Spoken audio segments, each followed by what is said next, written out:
Ya, pemirsa, kita kembali lagi dalam dialog mengenai mengenali batas kemampuan terhadap anak. Dan Mbak Vera dulu nih, saya mau tanya lagi. Ini yang sebenarnya yang harus jadi manajer terhadap anak tuh siapa sih? Anak atau orang tua? Apa kita yang harus memilah-milah atau kita harus ikutin aja nih anak-anak maunya apa? Bingung. Hati-hati, bahaya ya. Jadi begini, selama anak belum mampu mengelola dirinya sendiri, dia butuh disupervise namanya oleh orang tua. Nah, kalau di rumah itu orang tua, tapi kalau di luar rumah seperti di sekolah adalah guru. Jadi perlu ada yang supervise anak dalam mengelola perilakunya, kegiatan belajarnya, ya, disiplin dan lain-lain. Agar kelak jadi individu yang mandiri, berfungsinya secara efektif gitu loh. Kita mau untuk les juga begitu. Kamu les ini aja deh nak, nah, atau itu mengarahkan ya. Ini. Kita sebetulnya kasih pilihan. Tapi ketika anak-anak sangat kecil, sebelum usia sekolah, mereka kan belum paham sebetulnya sampai mereka melakukan, melatih dirinya, jadi di-train gitu loh ya, di exercise setiap hari. Ini yang nanti kita akan lihat dampaknya. Apakah berkembang, artinya dia punya bakat di sana, atau justru enggak. Itu yang kita mau. Nah, ini perlu diberikan batasan nggak buat anak-anak, Mbak?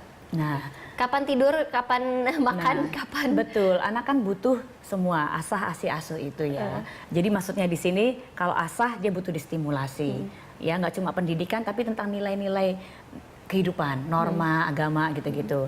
Asuh, dia butuh kasih sayangnya, cinta kasihnya. Makanya tadi pendekatan di Fandi itu saya senang tuh dengar-dengar dari Nadia punya.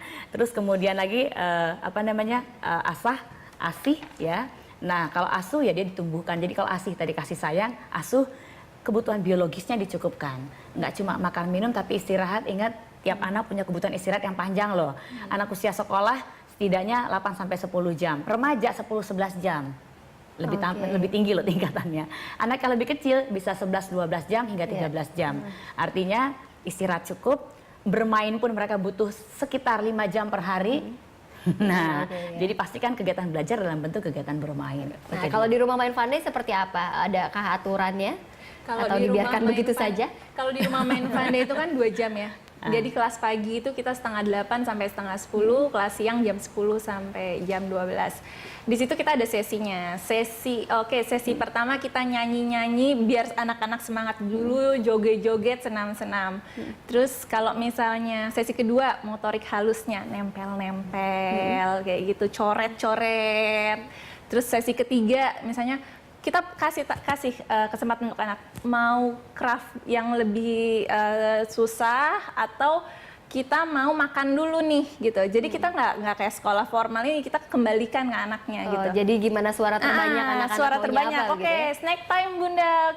Oke, antri dulu ya. Kita lebih ke antri, ayo gini-gini. Pasti ada anak-anak yang sulit kan? Oh ya, Mbak? iya. Nah, itu pendekatannya seperti apa? Ada anak yang sulit nggak mau mewarnai, dan ibu yang lain ngelihat anak-anak yang lain kok udah gitu. Terus saya bilang jangan dipaksakan. Terus dia nangis, kita peluk dulu.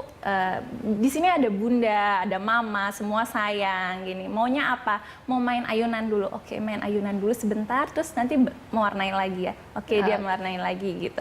Jadi yang penting fun, tidak dipaksain gitu. Jadi kesemuanya adalah di bawah 6 tahun yang penting fun gitu ya. Di atas 6 tahun lebih terstruktur begitu ya kira-kira. Baik, terima kasih sekali Mbak sudah datang dan berbincang di sini, berbagi informasi kepada kami. Sama-sama. Demikian dialog Jurnal Siang akan segera kembali.